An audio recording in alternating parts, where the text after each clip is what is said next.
Welcome everyone to tonight's webinar on the topic of employment. We're really pleased you can join us. My name is Paul Williamson and I'm on the board of Physical Disability Australia. I'm joined tonight by some of our other board members to deliver what we hope will be a useful and informative presentation. In the spirit of reconciliation, PDA acknowledges the traditional owners of country throughout Australia and pays its respects to elders past and present. We also acknowledge people with disability, past and present, those who are living full and complete lives, and those who have needs that are yet to be fully met. We ask you to reflect on this and work with us to bring about the changes that will give all people with disability the opportunity to live fulfilling lives. Just a few bits of general housekeeping. Audience members have had their audio muted for the first part of the webinar. We'll be running a Q&A session after the presentations, and we'll be happy to answer any questions that you have then. You can pop your questions to the panel via chat or in the Q&A box at the appropriate time. If we can't get to all the questions or if things occur to you after the event, please don't hesitate to reach out and we'll get back to you with further information. You can direct any questions to our promotions officer, Natasha, at promotion@pda.org.au or contact any of us directly. I'll make a start by outlining how people with disability are faring when it comes to employment in Australia. I'll then hand to Mark Peach, who will discuss some of the options available, calling on his many years of experience as a support coordinator, specialising in customised employment. From there, we'll have presentations from some of the other board members on their experiences in the workforce and of what has and hasn't worked for them. Okay then. Employment isn't only linked to financial security, but to other aspects of well-being, and too many people with disabilities struggle to find and maintain suitable work. The challenges are sometimes there from the outset: difficulties accessing the same educational opportunities as others, having access to appropriate workplace accommodations, if they're even required, down to having the right look. Once in work, stereotypes about capability, concerns about cost and productivity, and a general lack of understanding about disability can sometimes make it difficult to keep work. At a time of record low unemployment and widely reported skills shortages, there's really never been a better time for governments and employers to be creating opportunities for people with disability. Organisations such as PDA have an important role here in advocating for change, but there's also a lot we can do as individuals to press for change through our own networks. People with disability can and do want to work in ways compatible with their condition. They just need to be given the opportunity. From a social and economic perspective, it just makes sense. I should add here that not everyone with disability is able to or wants to work. What we're talking about is ensuring that there are opportunities for those who do. I'll just go through some of the employment characteristics of people with disability. I'm not going to spend too much time here, but I think it's important to understand the context. The latest release of comprehensive data on disability came in 2019 with the release of findings from the Survey of Disability, Ageing and Carers. The data lag here is a bit of an issue in itself. Findings of this survey are released every 3 years or so, and the fact that we need to wait 3 years for comprehensive up-to-date data is a real problem. Looking at labour force participation, the data showed that around 18% of Australians live with disability. That's around 4.5 million people, with just over 2 million of these people being of working age, and the ABS defines working age as between 15 and 64. Of that 2 million, 53% are in the labour force, compared to 84% of people without disabilities, so it's a 30% difference, and only 48% were employed, compared to over 80% for people without disabilities. That's even bigger, 33% difference. Of those not in the labour force, 63% of those were permanently unable to work because of the nature of their condition. 8% didn't intend to work, but really importantly here, 29% did actually have some desire to work, but had effectively given up looking, which is a real issue. And just a definitional issue, labour force participation means that you were working or actively looking for work. So it wouldn't pick up those in that previous example who had effectively given up. In terms of unemployment, the unemployment rate for people with disability in 2018 was 10.3%, which was more than double that of people without disability, which was at the time 4.6%. While the general unemployment rate has been steadily declining, currently sitting at 3.9%, for people with disabilities, it's been stuck for decades. And I actually shudder to see the data when it next becomes available, given the effects of the pandemic, because we know that during times of economic shock or other upheavals, it's usually people with disabilities that fare the worst. In terms of underemployment, meaning those that are employed but would like more work, 10% of people with disability fell into that category, where they'd take more work if it was available. In terms of some of the barriers to gaining employment, there are a number of systemic barriers that come up time and time again. These include a lack of practical assistance for employers to support the employment of people with disabilities. Some of this comes down to a lack of awareness on the part of employers about the supports that are actually available there. And I'm sure Mark will touch on these when we get to his section. Negative employer and community attitudes, including discrimination. And I think this is probably one of the most crucial ones. If we could reduce the impact of this barrier, I think many of the others would just start to fall away. Poor transition to work initiatives for school leavers with disabilities. Negative outcomes from disability employment services, which are failing to respond to individual needs or to deliver long-term job retention strategies. There's also segregation of people with disability in sheltered workshops or ADEs, and also financial disincentives for entering work, such as the increased accessible transport costs and some of the interactions between income and eligibility for DSP, for example. In terms of the benefits, there are a great many, and we all here are aware of them, but it doesn't hurt to remind ourselves now and then. Employment provides us with increased income, and with this, higher living standards and financial independence. It also promotes social mobility, which is an important issue if we're going to address some of the historical disadvantage faced by people with disabilities. Employment contributes to a sense of identity and self-worth and has positive health impacts. And improved employment outcomes brings extra revenue for governments through taxation, along with reduced call on social security. Businesses who employ people with disability benefit from the diverse range of skills, talents, and qualifications that we have to offer. Research has shown that workers with disability have higher rates of retention, better attendance, and fewer occupational health and safety incidents than people without disabilities. They also take fewer days off and remain in jobs for longer, reducing the cost of recruitment and training. Once in the right job, people with disabilities perform just as well, if not better. A report by PricewaterhouseCoopers has estimated that almost $50 billion in GDP could be added to the economy by 2050 if Australia moved into the top 8 OECD countries in employing people with disabilities. The latest available data has Australia sitting at number 21 out of 29, so there's a long way to go. The need for change, I think, is pretty undeniable. Australia only stands to gain from increasing the workforce participation of people with disabilities. The new Labor government's committed to a future where no one is held back and no one's left behind.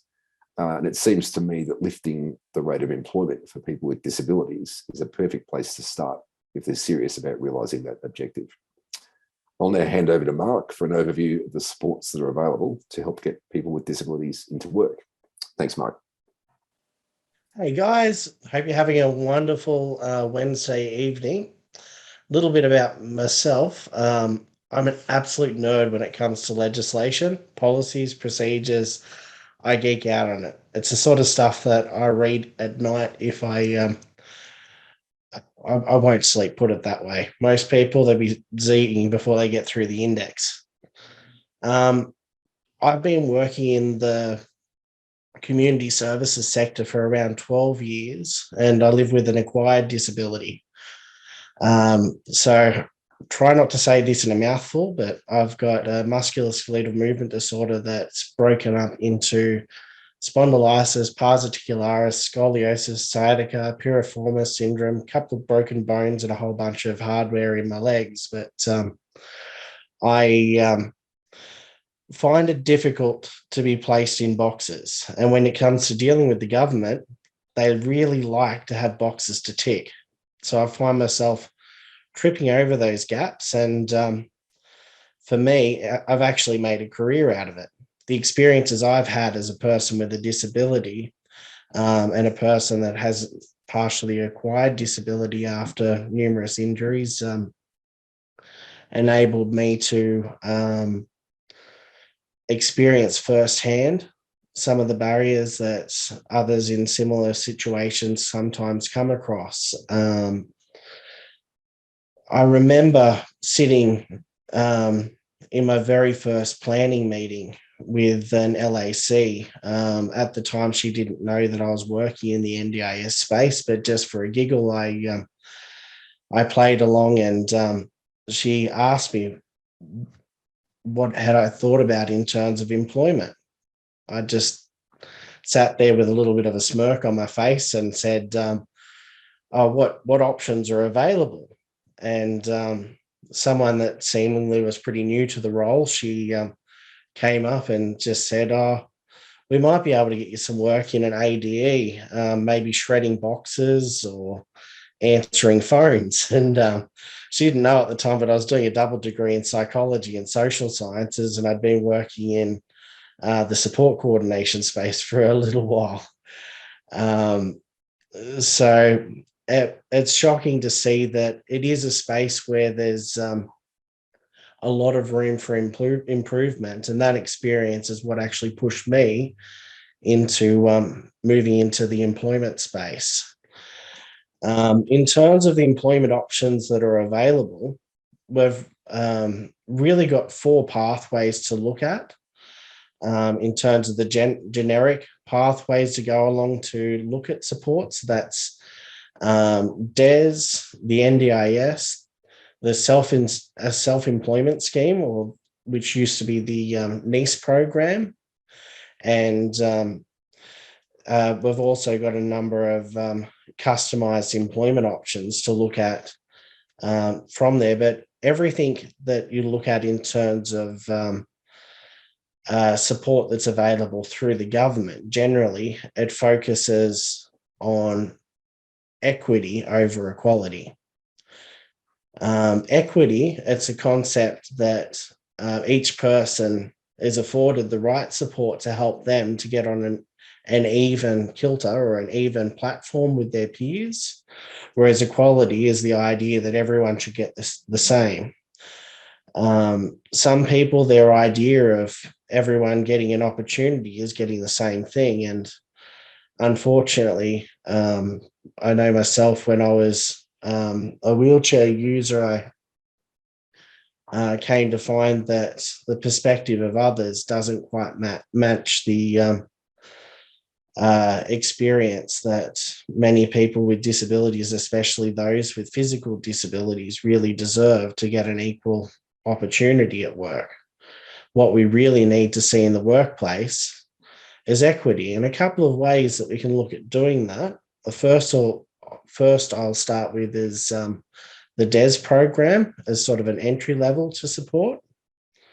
DES actually stands for Disability Employment Services. To be a DES participant, you don't particularly need to be on a payment from Centrelink anymore. You can actually be self-referred through to DES. They've created a new program that allows people to sort of access services from the front lines. It's for those people that are living with a disability, injury, treated illness or health condition that's likely to be long-term. It's more of a mentoring service, and can provide some specific directions in terms of where to look for a job, skills to develop for a job. They can provide funding for some minor short courses, and to assist with almost negotiating in the workplace if you have difficulty speaking to employers, and they can often act as sort of a connection point through to employers in the community. Though this service is probably left wanting to a great degree in terms of what it has potential to do. Hopefully, we'll see over the next few years with the new disability employment strategy a number of changes to the DES system, which will allow us to have greater flexibility in terms of the options that are available to us, the people that are living with ongoing disabilities. If we go to the next slide, there's a newish sort of a revamp of the NEIS program, or the New Enterprise Incentive Scheme, which is targeted towards helping people that are looking at self-employment as an opportunity. It is newly launching, I think, on the 1st of July, and it offers a greater degree of services and flexibility in terms of support. When I was actually starting my own organisation and going through the NDIS registration process, I went through the NEIS program. The older program didn't have a lot of options for people with disabilities, and we weren't afforded the same sort of financial incentives as some of our able-bodied peers. But a recent panel that I participated in, I was advised that they're looking to actually make some amendments there to offer greater financial incentives for people with disabilities. What that would actually practically look like, though, would be to enable a person with a disability to continue to access the DSP for 39 weeks without the income they're earning from their business actually affecting their DSP payments, to give people an opportunity to sort of develop and establish a business. And they also offer 6 months of rent assistance through that program as well, without the program being affected by the DSP. But it's likely that that it will be up for negotiations as the tender develops. They're really helpful in terms of helping you to sort of gain more of an idea and an understanding of what it is to run a business, what support you might need. They offer one-on-one coaching and mentoring. They do business health checks. You, again, don't have to be receiving a Centrelink payment, and you can already be running a business to access the new self-employment assistance program. And it'll give us, hopefully, more flexibility in starting our own businesses in the future. The self-employment assistance program, it's really it's targeted more towards mainstream consumers. But if you're looking for an opportunity to access more of a customized self-employment option, there is a state and federally funded program called Many Rivers that offers one-on-one mentoring and business coaching. And they even go as far as offering microfinance loans of up to $5,000 for people with disabilities that are looking to start their own business once they've tested and validated their business idea. And I'm waiting for the wonderful Natasha in the background to change the screens over. We've got a little genie hiding in the background. She doesn't like showing her awesomeness off.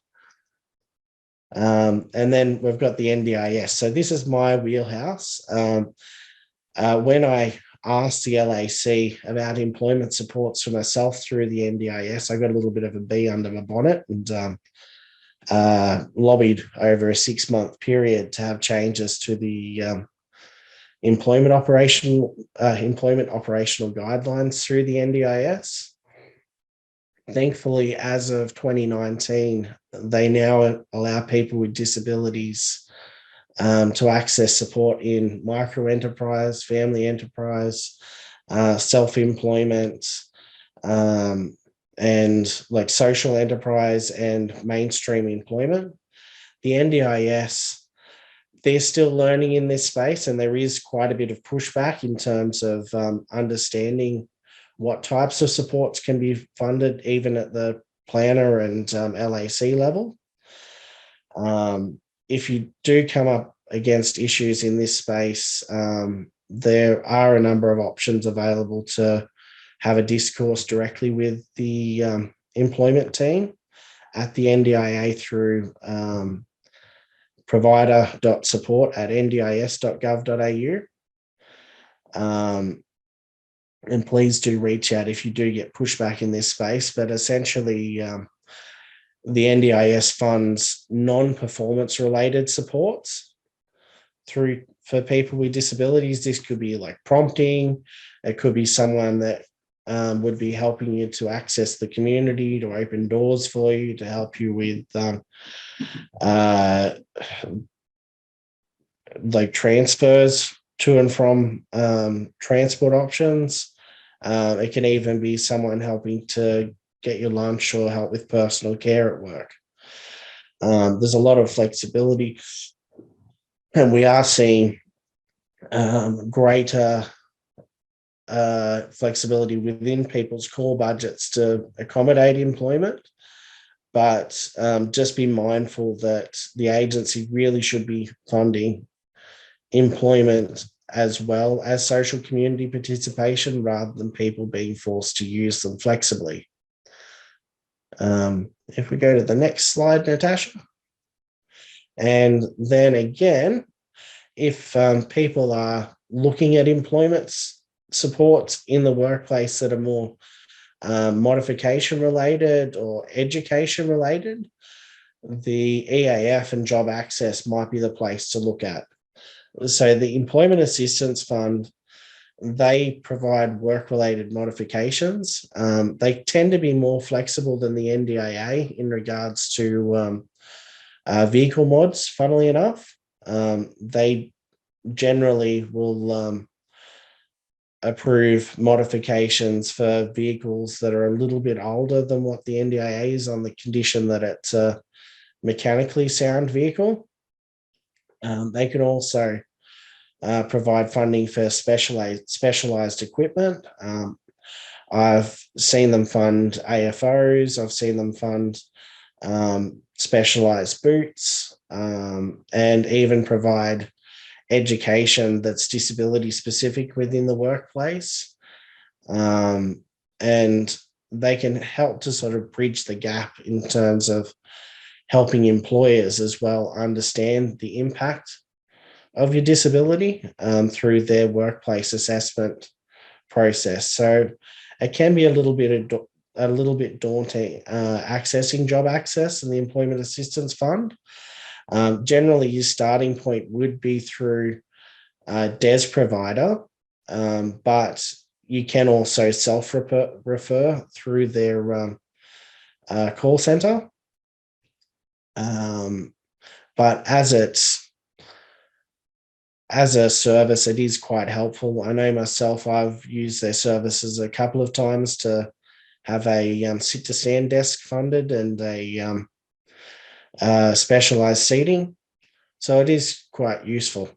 But that's pretty much it for me in terms of the basics, and that's the employment supports that are currently available in a nutshell. And I'll pass over to the amazing Tammy Milne from Hobart on your Tasmania on your rights at work.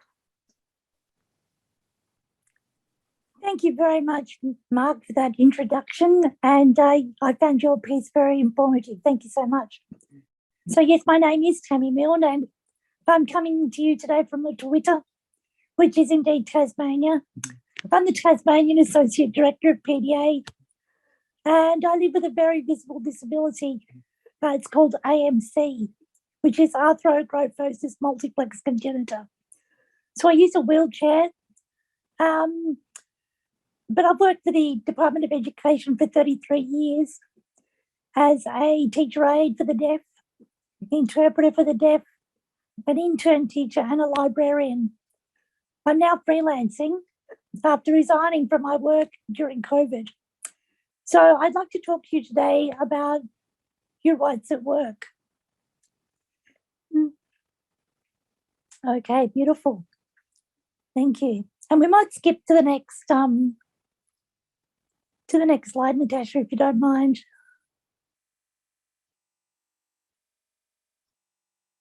Yep, great. So congratulations. After all the hard work you've put together, that ripper of an application, you've got the interview. But did you disclose your disability? There's a lot of discussion around whether people with disabilities should or should not disclose their disability on their application. As we know, discrimination is real, and with so many people applying for positions, employers have no moral obligation to take the high ground on ethics. It's been reported by many people with disabilities who do disclose their disabilities suffer the fate of their application being filed in the big round folder, the rubbish. So not disclosing has become more common, but issues arise. If you have a visible disability and there is no way of hiding it in plain sight, this may influence your interview, but you have to weigh up the disclosure. Is it worth it or is it not?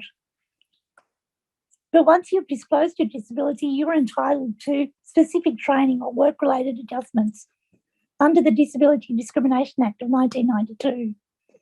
You cannot treat a person with disability less favourably than a person without a disability would be treated in the same or similar situation. Harassment and bullying is not tolerated. Next slide, please, Natasha. So, reasonable adjustments. These are something that you can ask for in your workplace. So, reasonable adjustments provide people with the opportunity to perform to the best of their ability and be effective as possible in their role. For this to happen, it may be necessary to make a few changes to the workplace environment to give an employee, you, with the disability, the most best chance of access. So what do these things look like? They might mean moving a person with disability to a different office or shop or site close to their home, or onto the ground floor, or allowing them to work from home. It might mean moving furniture, widening a doorway, or providing a ramp so that a person using a wheelchair or other mobility aids can get around comfortably and safely. Redistribution of team members. Some minor duties that are not inherent requirements of the job that the person with a disability might find difficult. And so then they're given off to someone else to do those tasks. Allowing a person with disability to take time off during work hours for necessary appointments. Providing extra training, mentoring, supervision and support. Buying or adapting equipment, for example, a voice-activated software for someone who is blind or has low vision. A phone that can be amplified for a person who's hard of hearing. A digital recorder for someone who has difficulty taking notes. Structuring tests and interviews so people with disabilities can prove their ability to do the job. Providing Auslan interpreters for a person who's deaf. And a myriad of other adjustments can be made to make our transition into the workplace much easier and equitable. So next slide, please, Natasha. So how do we know what is reasonable when making adjustments? Deciding what is reasonable will depend on the individual circumstances. Whether the cost of the adjustments will cause unjustifiable hardship. Now that's the big one. So when considering, the employer has to provide us with adjustments to when we disclose that we have a disability, unless it would cause unjustifiable hardship to the employer. So there needs to be a decision made, and it's usually financial, about what reasonable adjustments look like. Unjustifiable hardships are when the cost of, say, major building restructuring or works would actually unduly damage the financial viability of the business.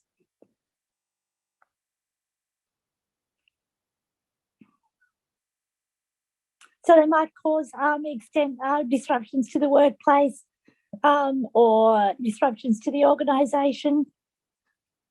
But usually these sort of issues can be sorted out, and there's a fund available, which was already mentioned before by Mark, called the Employment Assistance Fund, which these adjustments can be sought to be paid for. So the next slide, please, Natasha. So you've got the job, you've got the reasonable adjustments, and now someone's come up to you and said, you probably need to join the union. But why would you join the union? Well, because union membership means that you have a collective bargaining power. So people in unions have better wages and benefits than workers who aren't union members. You have better favourable working conditions and other benefits through collective bargaining. So for over 100 years, workers in unions have taken action to create better work for all. Because of this, we now have sick pay, annual leave, Medicare, penalty rates, higher wages, work safety laws, paid parental leave, even JobKeeper. These are fundamental rights that we have won that benefit generations of Australians. The most common reason why people want to become a union member is there is something that is unfair about their workplace. People who are unionised enjoy greater job satisfaction because unions allow employees to negotiate rules and policies of their workplace with the employer. Union members earn better wages and benefits than workers who aren't union members. On average, union workers' wages are 28% higher than those non-unionised counterparts. Labour unions give workers the power to negotiate for more favourable working conditions and other benefits through collective bargaining. Unions provide professional assistance with your wages and entitlements. They give you support when you're being treated unfairly or harassed at work, or if you're injured or unwell. And we have superannuation and better pay conditions. And the cost of union membership is around $10 a week. So it's like an insurance policy. Next slide, please. So you've joined the union, but things are still going wrong. Now, it's against the law to discriminate against a person with a disability in the workplace. We have the Disability and Discrimination Act and the Human Rights Commission. But sometimes it's no matter how hard you work or how hard you try, you find yourself being discriminated against at work because of your disability. If you feel lonely and isolated and feel that you're being victimised and a recipient of discrimination at work, but no amount of emotional or intellectual labour on your part can change the culture of a workplace, nor should it be up to you. Discrimination is against the law. Discrimination against a person with a disability at work is against the law. Discrimination can look like gaslighting, but if you feel like you're excluded or unduly singled out at work, then most likely it is discrimination. The responsibility of changing the culture of a workplace does not lay upon your shoulders alone, and there is help available. Each state and territory have discrimination laws which can give you protection. So what can I do if I'm feeling discriminated against? You might want to deal with it yourself by raising it directly with the person that you work with, the supervisor or manager, or the discrimination or harassment officer. If this is assaulted at work, then you might like to make the complaint to the Human Rights Commission. You can also get an advocate or a union or a solicitor to make the complaint on your behalf. It doesn't cost anything to make a complaint to the Commission. Your complaint needs to be put in writing.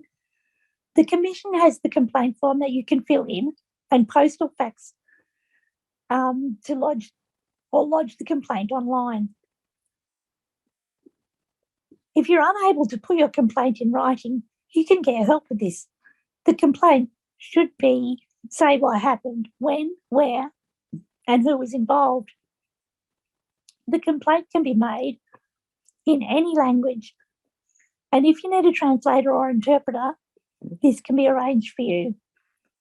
The next slide, please. So my experience, I didn't disclose that I had a disability in my application when I started work in 1988. But when I was interviewed, the person that interviewed me saw my potential and gave me a go, which back then was probably a really big deal. And thank you, Michael Banks, for doing that. So I continued to work for the same organisation for 33 years. But in that time, I have been subject to discrimination. I did actually take a case to the Equal Opportunities Commission Tasmania, and I did receive an apology after the incident and asked to return to work, but I never could. Was it worth it? Yes, it was. I stood up for my rights and I stood up for the rights of others before me and those that might come in the future to make sure that our workplace was a safer and more equitable place. So I've got some, next slide please, Natasha. I've got some links here of where you might find some additional information on union membership or the Equal Opportunities Commission, reasonable adjustments, easy read, and the Human Rights Commission. So I'm sure you can email the lovely Natasha later if you'd like a copy of those. Now I'm going to hand over to the next wonderful speaker, and thank you so much. Hi everybody, lovely to be here with you tonight. I'm Sarah. I am speaking tonight about working for myself and what that's been like. I'm a wheelchair user due to Ehlers-Danlos syndrome, postural orthostatic tachycardia syndrome, scoliosis, plus I'm hard of hearing and I have some vision issues and I'm ASD. I think we never had any answers for any of those things growing up. I didn't find them until 2016. So I lived most of my life with no information. And that makes it very difficult having no information because knowledge is power. So I was really lucky to have a supportive family. And then I ended up just teaching music from home from 16 onwards. Figuring out how to be a musician, the hard of hearing, oh, that was a task in itself, but I did it and it's paid off. So basically, I did try to get some jobs. I found that job employment agencies were not a good experience. They don't really listen. And it doesn't matter what you say, they've got this image in their head and they just stick to that. So I did find that my body got damaged. And that's when all of the ASD issues started happening, where I started crying and stuff. And it didn't quite work out. So I just sort of stuck with teaching music at home, but I was never fulfilled. I've always been quite an adventurous spirit. My body's just never let me be. So I had to figure out a way of being true to myself. And that's taken many years to work it out. In trying to even volunteer with organisations to get some experience, Even though I wasn't being paid, I was still treated like a liability, which was a very difficult thing to face. At first, it took me a while to get over that. Another setback was being home all the time, not being able to really sit at a computer, and, you know, a lot of different things are getting in my way. But then when COVID happened in 2020 and everyone around the world came online together, that's what really opened up doors for me. The doors that everyone always said were too difficult and too expensive to open were now open. And that gave me an opportunity to start my dream business.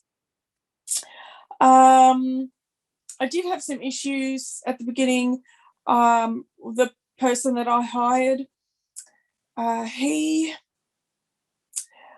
was young and very healthy and privileged life, you know, young white male with a privileged life and good health. So even though he was nice, he really, really didn't get anything. And he did end up giving me a big apology when I really had to stand up for myself. There's an issue with, he received information in an email, and he just told me, passed on exactly what it said without any of it clicking, without him actually reading it and taking his job seriously. And he also tried to get out of our contract and saying, oh, look, my life's gotten busier than I thought with my own work. And, you know, and I said, well, you know, contract was until July. And I said to him point blank, I'm sick of being treated like the poor, sick, disabled woman who's just doing this stuff to keep herself occupied. That's when I got the apology. I think that's what snapped him out of it. So there was a big issue also with a venue that we were trying to use. Again, they had all of the power and all of the knowledge, and then they just send emails to me about, oh, you just got to go find another venue, when they knew full well that they controlled every venue that was accessible to performers. And it was ridiculous. I saw red. What was good about that, though, is you can get upset and you can get angry about a situation without being bitter and without doing it the wrong way. There is a very healthy way, and it is very healthy because that's what leads us to action. I ended up calling, and I kept being put off, and it's exactly what Tammy was just being talked about. All of the ghosting. Oh my goodness, I'm ghosted all of the time. So then I ended up asking to speak with somebody else, and he turned out to be amazing, and he was shocked at what was going on, and he did something about it, and he went way above and beyond. It's definitely difficult learning how to advocate for yourself when you work for yourself and you don't have a union or something, but I learned, and it's definitely been worth it. So basically, while it's taken a lot of hard work and a lot of time, I ended up finding a team who work really well for me. My piano tuner tunes my piano according to my hearing, the way that I can hear, which is brilliant. It doesn't affect the way anybody else hears it, but it makes it possible for me. And all kinds of other things like that. They're happy to work around my physical needs. So, yeah, and they're happy to work with no set dates. I don't have set dates for a long time into a project, simply because, well, my body's a full-time job and all kinds of things can happen. It took me also a long time to work out how to have a productive workspace. So mentally and emotionally, as well as physically, it's got to be productive. I've tried so many things, and it's just taken a lot to figure that out. But once I did, gee whiz, things really took off from there. I found that networking is so valuable. It's like I'm lucky it's something I'm good at. I did a lot of free webinars, and I wrote down all the information that I knew would be relevant to me. I've had to learn to accept that 90, even 95% of these things that I go to is not usable for me. and that was upsetting at first, but the more I went to them, the more I sort of became secure within myself and my identity, and could celebrate myself and what I have to offer, because that's a lot. And I really started to see that. But I just for years went to all the free webinars and all kinds of free things that the Ipswich City Council here hold, free events monthly for the arts and the business side of arts. And I just kept all that information, knowing that when I was ready, I could use it. And it was great, because when I was ready and when I could start working for myself, I had all of that knowledge and I could just jump straight into it. It was just brilliant. Another really important lesson I learned is there are different ways of resting. And I find that this is something that most people don't think about and aren't aware of. Resting doesn't just mean going to bed or going on the couch to watch, a bit of TV, mindless TV or something. So, for instance, I might be able to get a job done, but the energy of being around people might be too much. And that'll be where I'm not coping. So I make sure that I'm in a people-free environment. It's amazing how much energy there is. It takes just to be in the same room with somebody, even if you're not interacting, that is using energy. So I reserve energy by being alone.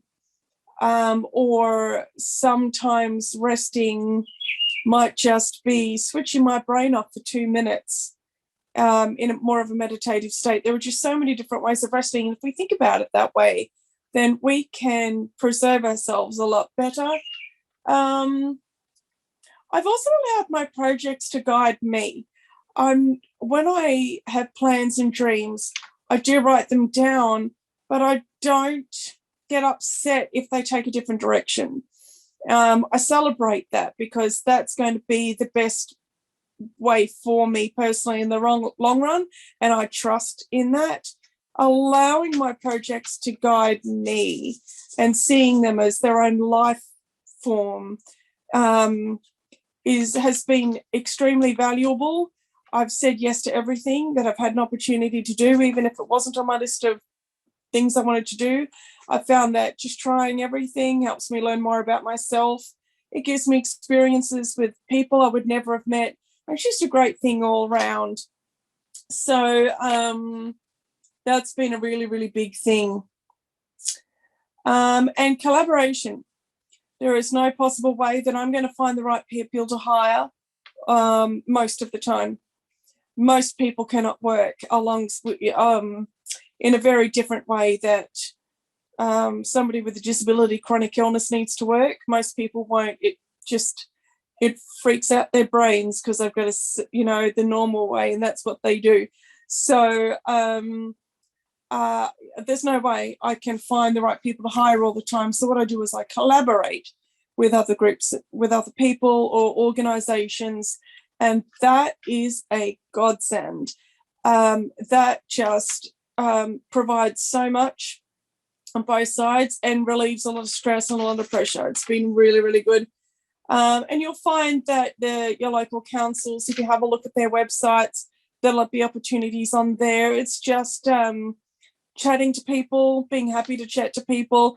If you have anxiety, I mean, I do, but it's never really got in the way of this, fortunately for me. But if you do, then I'm happy to chat with you or give some ideas.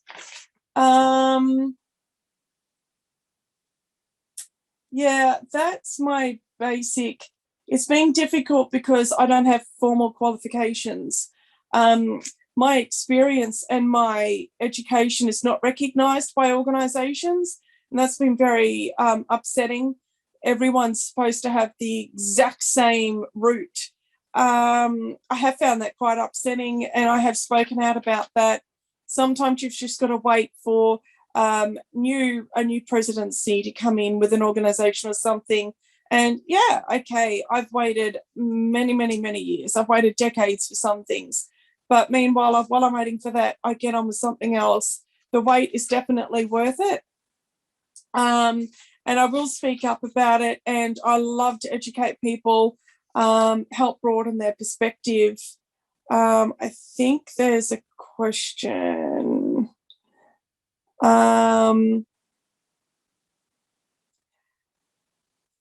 personally, I'm in the arts, so I create events.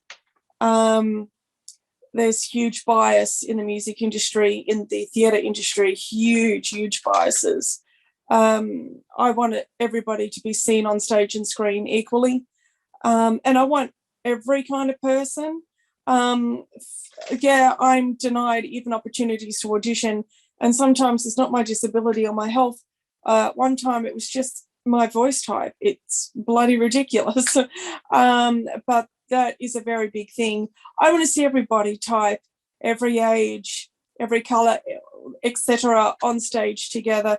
People with chronic illness are never ever included. If you're in a wheelchair, sure, you have the opportunity to get on stage, rarely, but that's okay. That's acceptable now. Not chronic illness. I've found a way of everybody, including chronic illness people or people with low energy for whatever reason, to be on stage and screen. And we're currently making a film and writing musicals and doing workshops and all kinds of things. So I think the biggest thing for me was just accepting that I'll never be able to run a business full time, and I need lots of help. Learning how to accept that help. Just because I can do something doesn't mean it's in my best interest. And that I've decided to make my business a non-for-profit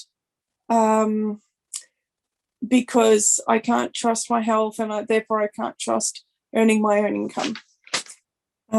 But yeah, I'm now going to hand over to the lovely Sharon.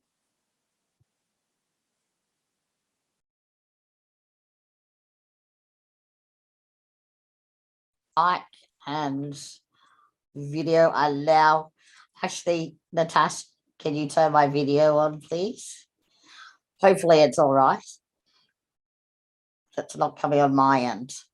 Anyway, welcome everybody tonight. And if you don't have enough hints about that employment journey from all the amazing people across the panel, I hope that you then write in more questions for us. But I have to say, I am the director from Queensland, and I guess Physical Disability Australia is a pretty amazing organisation to link in with.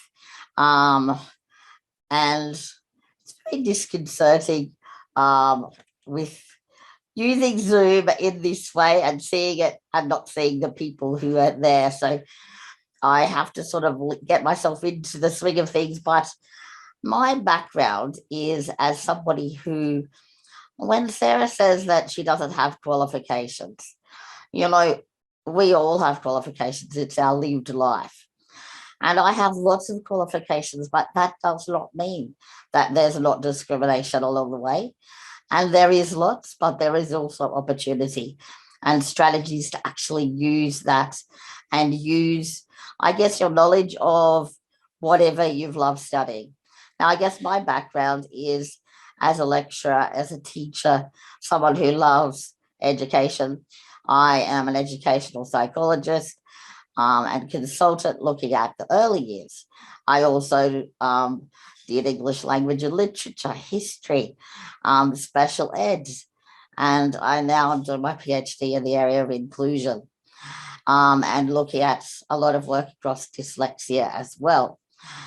I also think that there's been different areas along the way that have really challenged me and what I actually live every day.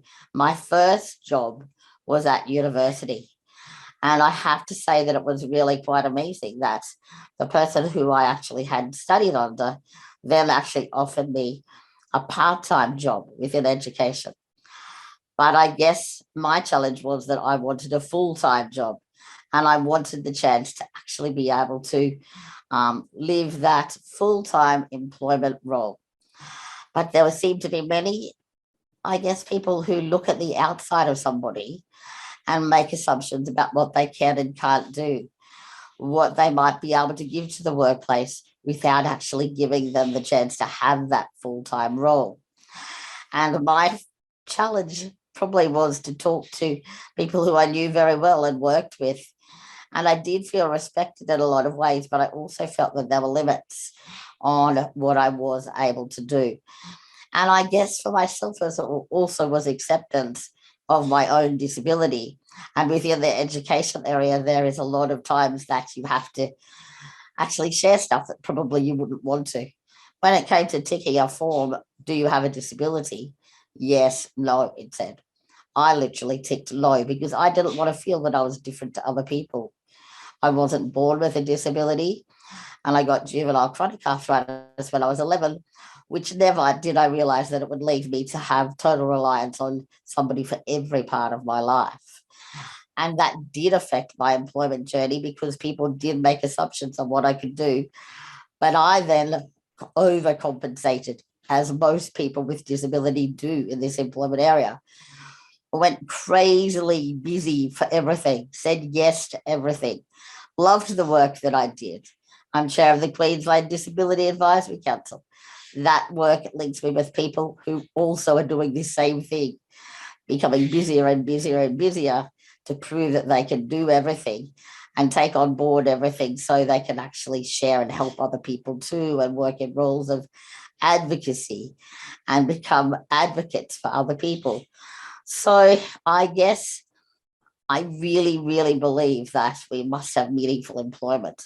It makes people feel valued and useful and makes individuals feel part of society. And it really increases a person's self-worth to be part of the, I guess, employment sector of Australia. Gives you first financial independence and helps shape who we are. But it also should be a right for all. And it really creates a strong and diverse workforce to have people who do have differences happening within their lives. I think often, and Sarah did mention, and so did Tammy, the fact that a lot of people don't always disclose that they have a disability.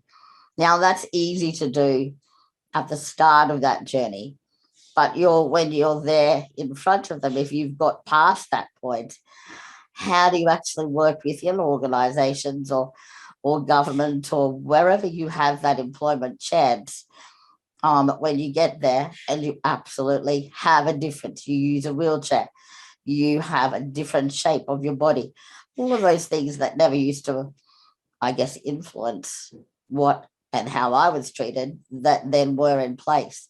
And so I sort of started to challenge a lot of the things.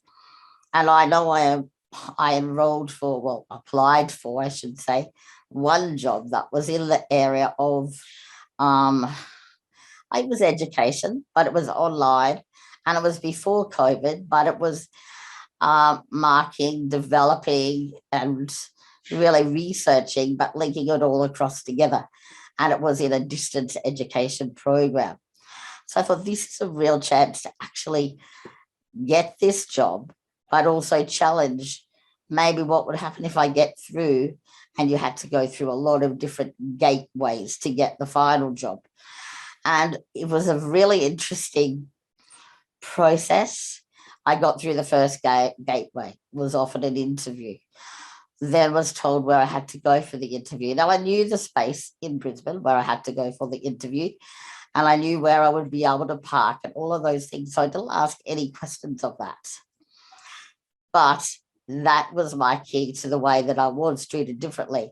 I actually got to the place, we parked the car, we had the disabled space downstairs, went up in the lift, pressed the buzzer, and gave my hard copy resume to the people. It was really interesting, their response. They were really had to focus. Is that my name? Who am I? What job was I applying for? And then really almost to cover that up, they were like, were you okay with the parking? I was like, yeah, that was fine. And they're like, why didn't you just tell us you were disabled? You could have used our wheelchair park downstairs. And I was like, okay, that was my next gateway through, because they were so thrown by the fact that I looked so different to what their preconceived idea of me was. The interesting outcomes of that was I did get that job, but again, with limitations. Maybe we could start off this, and the starting point for that job was a lot bigger, broader, and wider. And there's a lot more to that story, but it was really interesting to actually look at the fact that I was considered for the job did pass through those gateways. But at that time, I didn't disclose and nobody knew me at all. That you can't test that when you're not considered for the job and there is no interview. And the other side of that is then when you actually ask, why didn't I actually progress across this? And you're told something like, oh, I'm sorry, but you're just too overqualified for that job. And this often happens within the area of higher education. And I think that that is a difficulty, but it's also a challenge. And I think it's not just about proving that you can do that job perfectly. I have started my own business, or did 15 years ago, and still do that work in awareness raising and advocacy and consulting. And I think that there's lots of opportunities, as both Paul and Mark spoke about. And if you go back and look at their slides, I've had lots of help from job access in actually being able to develop my own business, to actually create those stories of struggles and solutions. I think never give up on this process. I was so lucky that I had a lecturer who said to me, if you really want to work and do these lectures, why don't you take 5 of my lectures as well as yours? I know it'll be a struggle for you to do the marking because it is a struggle for me to do the marking. He was so right. But I did not want to give up the chance of doing those lectures. So he actually then offered to do my marking in exchange for me doing his lectures. That was an amazing opportunity and really, I guess, gave me that chance, that glimpse into what that life was. And while there were also lots of constraint to that pathway of people who were friends of mine who I was lecturing alongside, and they were making decisions about the full-time job, but they did not want to give me the full-time job because of what duties were involved in there and the narrow support levels that could be extended in that space. So I guess there was lots of dilemmas in how we could do that and how we could do that better. But my whole, I guess, message today about employment is don't give up. Believe in yourself and believe in the fact that you know that you will be able to do that job. If it's what you want to do, if what you've dreamed to do, you have the ability to do it, then go for it and don't give up. And there is discrimination. There's many forms of discrimination, but there's also ways you can get around that and really become stronger as long as you don't give up. Don't let people put barriers around what you can and can't do and try to work across all of those different areas. And now there's many, many other stories that I could tell, but I think that we've really explored a lot of that area. And I think the honesty of that process is something that you can go away and keep doing. And I guess my own business was my way that I was able to not get jaded and not get disappointed when those full-time bigger jobs that I knew I could do were not opened up. And then I worked my way around that and still did all the stuff and actually was able to develop my support systems and use online, like Sarah's talking about. I do Zoom sessions about dyslexia and autism and learning difficulties. So you really can tailor your whole approach to your dream in different ways. But there are the questions that are going to come up that I'm sure we're going to be hit with. How do you do it? And I'm going to say keep an open mind and keep your eyes firmly on the prize of your dream. And if it's employment and if it's development of all of those other things within that, that you don't give up. So we might look at the questions because I know that we have all been talking a lot. It's an area I'm passionate about, and I know everybody in this room today is. So I think that without further ado, we've got a few questions. I'd like to look at a few of them before we wrap up our employment session for today. I saw a question, and I don't know that it's actually in here, but I've got one in my chat, and that was, well, there was one actually directly to me that I was surprised with, and I really had to think about it, about whether I've experienced discrimination in my actual, I guess, education pathway and in the process behind that. And I would have to say that everyone was very encouraging, but no one actually wanted to say and put those limits on when they really felt that I couldn't do it. And it was only outside of the room that sometimes those sorts of things came up. And I think that was within the whole of my study and with my way that I actually was doing my degrees, that I had to let people into my life and had to give them a chance to see who I was in order for them to then support me and that pathway to move forward. So it was a learning process, and definitely sometimes there were some very disappointing times, but there was also some very uplifting times. And I think that's probably something that we would say within all of these spaces, that often the way that you think something is going to work out, and then sometimes the things that don't go right, sometimes are the learning tools that we can take on board to actually get through that and achieve a good outcome and a good employment journey. And Tabby obviously has lived that life with her life. What was it, 25 years, Tabby? In being 33. How many? 33. 33 years. There you go. Well, I just found out yesterday the University of Southern Queensland, where I am, had a 55 years as an educational institution and 30 years as being the University of Southern Queensland.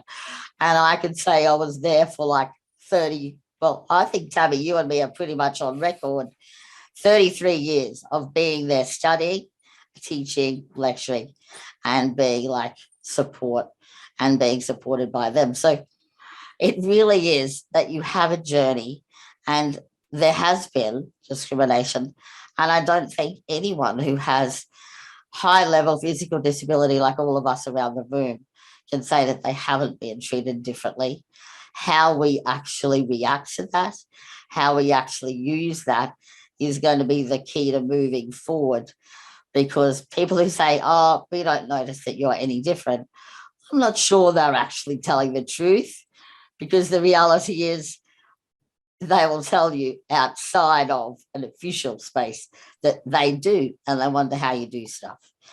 So I think be honest in that process too. That's just my answer to that question. Has anyone else been asked a question that they've got that they'd like to go with? I've got a couple of questions. One was, how long after an incident is it that you can make a complaint? And so usually it's within 12 months of the incident occurring. So if you've had an act of discrimination perpetrated against you, then it's within 12 months of that incident that you need to make the complaint. I have a second question as well about the Human Rights Commission and the process that you go through and how slow it is. And is there anything else that you can do if your employer isn't sort of towing the line? And my answer to that would be that the process is very slow and it is very long. And I guess it's just the patience that you need to have to see it through to the end.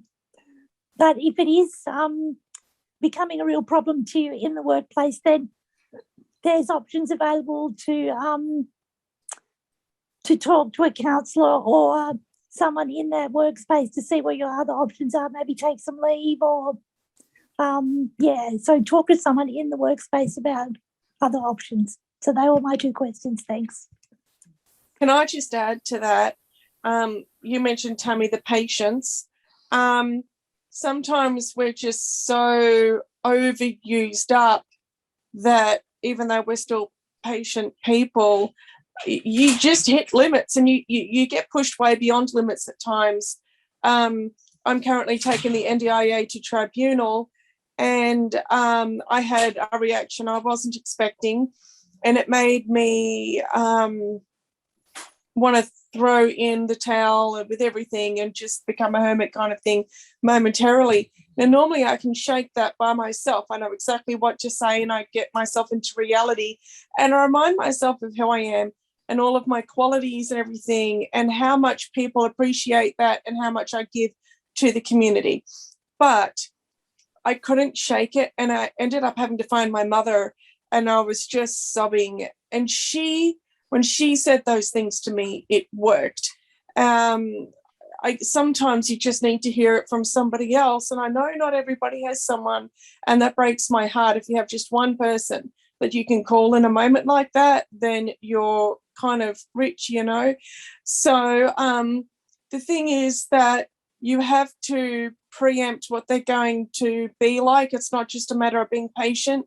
The only way that I could carry on with all of this, and also other times where I've had to bring up discrimination. And again, I don't have a union or anything. I'm all on my own, autistic and all on my own. It's not always been great, but I think, sorry, I've lost my, it's late, isn't it? But it's more than just being patient. It's remembering to expect things from them. So if they present a certain way and you get an idea very quickly of how things are going to be, like with the NDIA, they take 2 years over the simplest of little things. And if you can find that information out at the beginning, when you take on an advocacy kind of issue, you have to advocate for yourself over something, then you can just say to yourself up front, okay, I'm going to expect them to play games, or, that there's a good chance that this or that might happen, and you can prepare yourself right up the beginning, so that gives you a better chance right from the beginning. And I think that also helps stop any triggered reactions, because we can end up with trauma responses after, maybe just a lifetime of small prejudices, or maybe one really big one. We can end up with some trauma responses. So also to help negate that, because that makes things worse, you really need to try and know what you're facing up front before you go ahead with it. And Sarah, there is actually another question for you. You must have all the questions tonight, I reckon. But how does a not-for-profit business differ to registering your own business? So there's obviously a lot of people here tonight who are listening who probably are quite interested in registering their own business and going on that pathway. So could you answer that not-for-profit area and that linking into registering? Sarah, you're on mute. Yeah, I noticed. Non-for-profit simply means that I actually am not getting any money from it. So every cent that comes in goes into the business and pays people that I'm employing. I decided to go down this route because my body's just so not trustworthy, and I do not have a permanent team I can rely on. And I can't work full time, which means that if I try and work full time and earn money, then I'm going to lose the pension. I can't afford to lose the disability pension, because it's the only secure income that I can have, especially in my line of work where we're creating events. We're not seeing money sometimes for years into planning. So because of the nature of my work, like it takes 8 years to get something on stage and screen. So because of that, I have to keep the pension. So that's why I went non-for-profit, and it just means that I declare that to Centrelink, so they know that every cent that comes in from my work then goes straight into the business, and I'm not earning an income from that. Yeah, and there's also too, Sarah, like some of the issues, I think, get people to talk to their accountant and their lawyer and read a bit of stuff in the ATO, and there's a lot of helpful information about that not-for-profit area. So we are not experts in that area, but there's lots of people who actually are, that you can actually find out from. Did anyone else, Paul, did you have any questions now? I've just noticed an observation actually here from Crystal.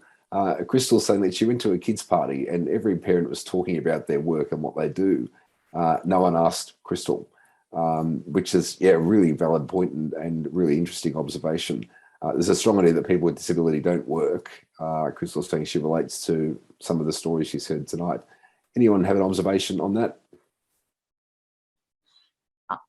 Well, I know that people do, as I said, make assumptions about that a person with a disability won't do it. And I know when people go, oh, that's Dr. Sharon Boyce and she's doing this in research, are you interested in talking to her about that? People are like, oh, we didn't know that you'd be studying. What have you actually done? So people make that assumption that you wouldn't want to study, that you don't want to engage, that because your body doesn't work, your mind doesn't work. So there's all those automatic things that come in. And I think that Crystal's really reflection is probably a lot of people with disabilities experience. And oh my goodness, I don't know about you guys around the room and those of you who are listening tonight, but so many times if I had to ring up sick, I don't ever ring up sick usually, and I couldn't go to something and the person was like, oh my goodness, you can have a Netflix day. Like it's the most exciting day of the week or day of the year to stay at home and just watch TV. I didn't watch any TV that day. I was sitting at my computer, like catching up with emails. That's what I love doing. And that's what my life is. But again, there's the assumption that that would be the life that you do, that you just lie there and watch TV. As Sarah said, it was quite interesting. She could do those things with her mind, so she can still be working and linking back to her business, but strategies that actually work.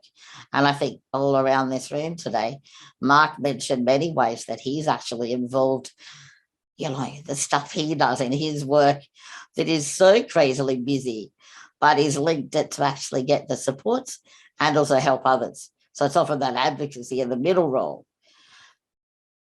Okay, I feel like I'm talking a lot now. So who else has something to reflect on in these stories? We all like hearing you talk though, Sharon. Oh, thank you, Mark. But is that true, what I said about the way you do stuff? Well, for me, having a disability, we need every advantage that we can get in the workplace.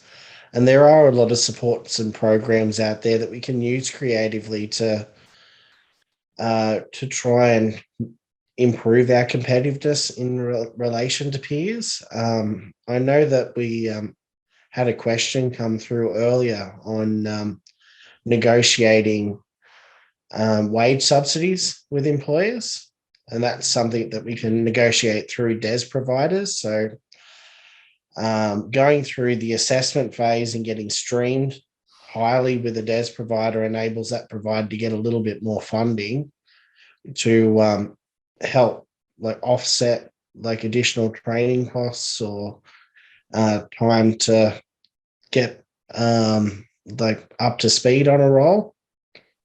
And if you stream at a lower level, there's only a lower wage subsidy that's available. I think the entry level is around $1,600. That if you complete a 12-week employment with someone, the employer would get a $1,600 wage subsidy. You can, if you use those programs and even things like the Smart and Skilled program, which is another great one to even look at an apprenticeship. This is something that's available through to people with disabilities and people without disabilities here in New South Wales just at the moment. I believe it ends shortly, but if you start in a Cert 4 in a whole range of different sectors, if someone employs you, they can actually get 50% of your wage or salary costs back up to $7,000 per quarter, which see, this is the stuff that if you research, and I think that you are a really good example, Mark, of someone who knows the statistics from looking, asking, linking those things together. Look at what Adam said within the chat. He says he's exhausted all his funds starting a small business and has no marketing money and is looking at support grants Mhm. for marketing disability-led small businesses. You know what? When I started, I had nothing with discovering disability and diversity. And I Mhm. actually went to different people in my community here that gave a very small amount of money in return for a very small amount of sponsorship, which was either, a logo on our van, which was also donated. And I actually met the person who was behind the scenes donating it 2 days ago and Mhm. thanked him. And I never had the chance to do that. But he didn't directly give that van, but he indirectly made that happen. And I think that you need to talk to people in your community. There are grants available. And I'm Yeah. sure, Mike, you would be able to answer that probably more effectively than me. But Oh, sometimes there's some really, really cool stuff out there. Um, I think it's business.gov.au. They've got some really good resources there that you can actually lean on to like get assistance in like even developing marketing strategies. If it depends on what state you're in, but here in New South Wales, the New South Wales Department of a Small Business, they actually offer like I think it's Entrepreneurship Facilitator Program, which they actually provide a number of like marketing workshops and seminars. And I'm sure if you spoke to Many Rivers as well, and if you've got a validated business idea, they can offer microfinance loans to help with business startup costs. And I'm sure that could include to some degree marketing. I think that maybe we might be able to put some of these things up after we finish the webinar. Some of the links and some of the different ways, strategies. You've got a lot in New South Wales there. But we might be able to also look what we have used and utilised, because as I said, mine would have started without those sponsors that seemed like a very small amount of money. But then once I was able to go there and do the awareness and the school paid me, I then had the money to keep going. Well, I know that even in regards to the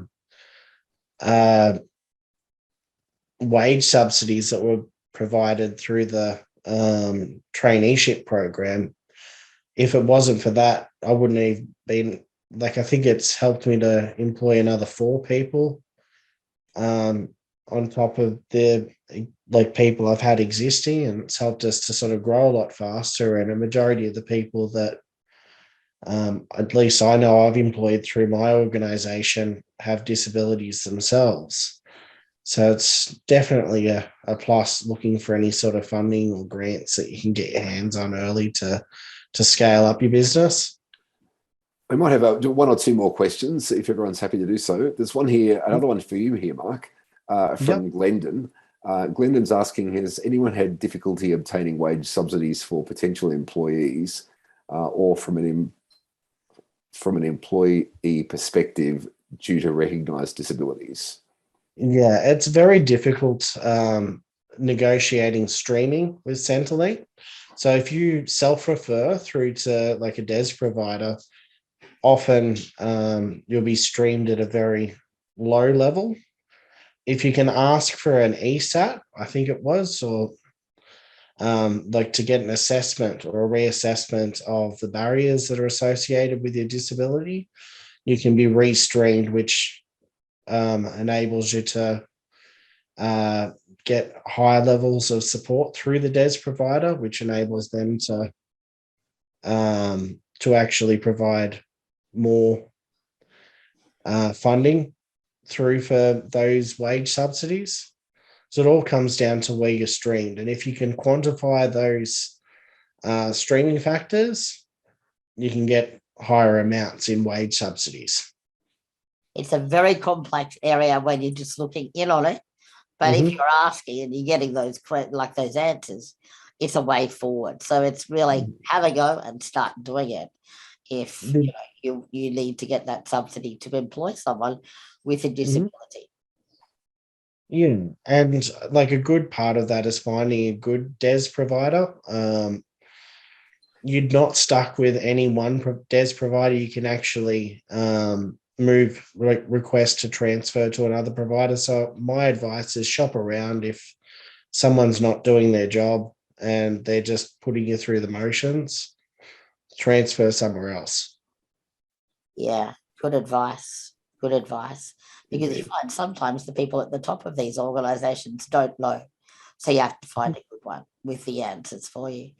That's right. I felt a bit sad, Paul, when I read Robert's sharing in the chat, and his point at the very end. He lost his job when he acquired a disability, and then would be told that something would be found somewhere else in the organisation. You know, like you just get thrown to the wolves. Let's find something else. And then they said, if you can't do the job, then you'll have to resign. And he says, I wish I knew what I now know to fight them. Too late now. And you know what? It is, but it's also you have shared this today and helped everybody here and everybody who's listening, empowered them to know that there are ways forward and you don't accept that. Whereas in the past, there wasn't, you know, a real clear-cut way. And when you've got something happening for you health-wise and you're not feeling good and you're not able to really fight at that moment, it's a very hard and difficult journey. And that's right. Yeah, we need to acknowledge that and really keep your eye on the prize, guys. Absolutely. And that shows the importance of the work we do, and the work we're doing is going to make it easier for people that come after us as well, which is important. We've got a little bit over time here. I'm sorry, people. If you have more questions, please feel free to send them through. That email address, again, is promotion@pda.org.au. Please don't hesitate to send them through, and we'll farm them out and get back to you as soon as we can. There's another one I'm seeing here on a view of targets and quotas. That's a whole other kettle of fish. I'm a fan, is the short answer, but we can maybe not open that can of worms tonight. I think with that, we might bring things to a close. Thank you to our wonderful panelists tonight. There's been some really interesting stories there and a lot of terrific information. It almost sounds like, Mark, you'll have to have your own webinar with questions about your area of expertise. We'll maybe look at grants and funding at some point in the future. Indeed. So with that, we thank you all for joining us tonight and hope to see you at a next webinar. Keep an eye on the website for information about that. And please remember, if you haven't already, consider joining PDA to help us advocate for change and a better deal for people with disabilities in the future.